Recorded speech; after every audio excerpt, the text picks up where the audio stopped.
Hi guys, good morning.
Guys, so tapos ako magkilamos at mag-toothbrush. So, ang next naman natin ay mag-almusal na tayo. Guys, so mag-almusal na po tayo. Ang kakain natin ay palabok at saka pandesal. So, kain na tayo guys. Hi guys, umuwi na nga po para si Papa galing biyahe. Nagdala siya ng ulam. Ito po ang kanyang dala. Ang dala niya, ano po to?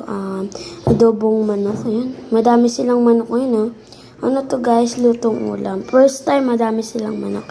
Tapos, sabaw na yan. So, guys, kain tayo! Hey guys, so ayun po, hapon na din po ang oras natin ay 4:27 na po, tas nagdala si Papa ng tinapay at ito ang tawag sa amin dito ay kabayan. Hindi ko po alam kung anong tawag sa iba nito pero ito ang dinala ni Papa at kumuha pa ako ng dalawa. So, kain po tayo. Hey guys, so ayun, nakatulog ako saglit at di ko na malaya na 5 na pala, magsi-6 na. So, ba, dumating na sila ate. At di pa ako naliligo ko napapasyo. Kanina pa itong umaga, itong suot ko na to. So, maglilinis na po tayo. Kasi isipan ko na po maglinis kasi baka dumating na sila ate at di pa po ako makakapaglinis. So, tara, linis na po tayo.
Guys, so kakaligo ko lang po at nakalinis na din po ako.